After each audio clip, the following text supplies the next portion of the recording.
Hi to all those who are watching. I had been out of ideas for a really long time, but this was a topic I'd been thinking about for months, so I thought it was time to let it out in the ether, and here we are. Are the planets in fact the gods? Now, in this video, we'll be correlating the themes of the outer planets that are Uranus, Neptune, and Pluto, and seeing the parallels between those planets and the Holy Trinity, that is Brahma, Vishnu, and Mahesh, the Hindu deities. We all know in Vedic astrology, every planet is referred to as Dev. Saturn is referred as Shani Dev, Jupiter is referred as Guru or Brihaspati, Mars is referred as Mangal, Earth, which we live in, is referred to as Bhumi Devi, Venus is called Shukradev, and I was quite disappointed that it's not pink or purple either. Then comes Mercury, that is referred to as Budh, and even the Sun and the Moon are referred as Devs, Chandradev and Suryadev, followed by the North and South Node, Ketu and Rahu, or Rahu and Ketu. You get the vibe. But these are all male deities, right? What about the goddesses? Goddesses in Hinduism are referred as Shakti. Shakti literally translates to power. So every god exists with a power within. Without that power, it is an empty shell, a hollow matter. It's not alive and non-existent. Circling back to the outer three planets, these three planets are slow-moving, they're not visible in the sky, unlike Jupiter or other planets that at some point of time you can locate in the sky. That gives us the fact that in 3D, Uranus, Neptune, or Pluto, all three cannot be located. They are part of the higher dimensions, the 4D or 5D, and furthermore. The aspects of these planets can only be observed or performed in a flow state, unlike Mars, that rules sex or aggression, Venus, that rules materialism and beauty, and Mercury, that rules communication and travel. These three are not sensory, they only can be felt and achieved. Visible on the screen is the most common depiction of Vishnu, resting upon a snake that denotes our nervous system, our sensory, in a state of comfort, which is represented by Lakshmi massaging his feet, and from his navel emerges a lotus flower where Brahma sits upon. Our navel is associated by our solar plexus chakra, the chakra that governs our personal power, our self-esteem, and fire. In Hindu mythology, it is said that Vishnu dreamed of the universe and it manifested.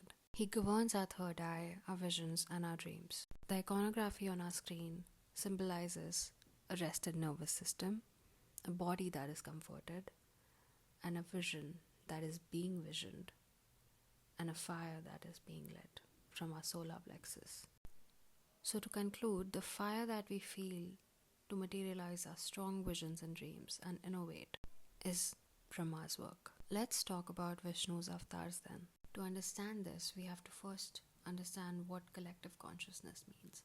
A group of people with shared awareness and beliefs, influencing and being influenced by their practices like prayer and meditation, is the collective consciousness. For example, people in Sri Lanka, back when Ramayana was happening, all the people who were suffering from the evil that was Ravana, is in fact a part of collective consciousness that shared a same belief for him to be removed from this planet Earth, are part of a collective consciousness. And their prayers and meditations and this strong feeling in their heart that they felt for him to be gone makes them the part of the same collective. So avatars are nothing but instruments through which manifestations can happen.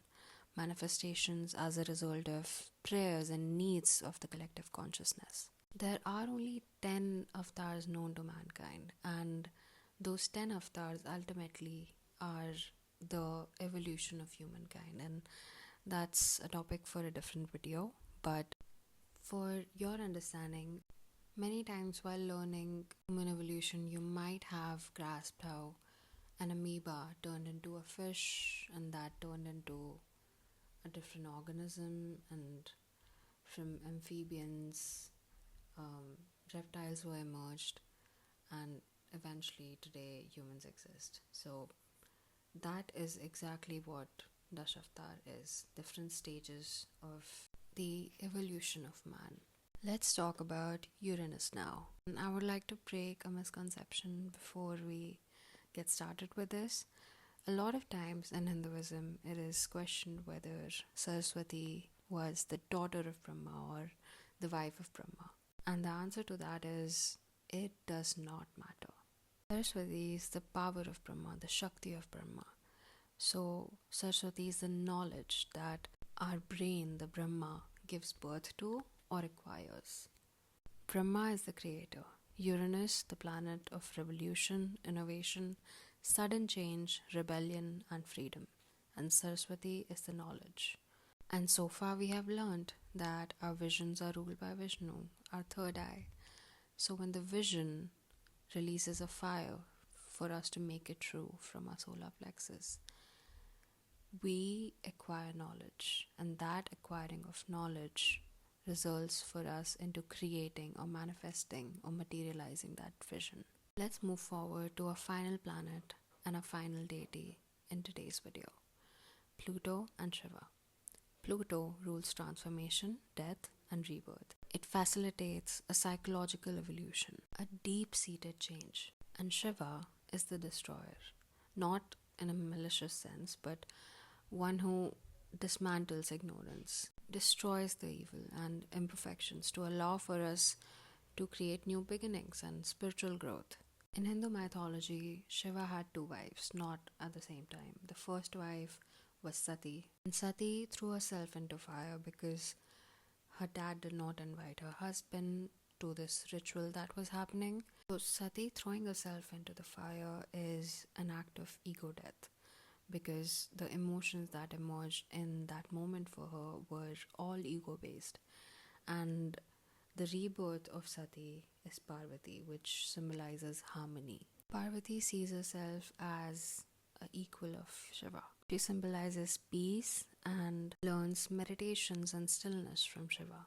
Now, Pluto is the slowest moving planet, and Shiva is depicted as an enlightened being. People that practice yoga with high intensity and have been called to reach a state of enlightenment have this quality in them that they can use their breath very slowly, or take only say 200 breaths in a day compared to a normal human being that takes thousands of breaths in comparison. And the state of having a mastery over your breath is what yoga is what Shiva teaches in his teachings. And in that state, metamorphoses happen.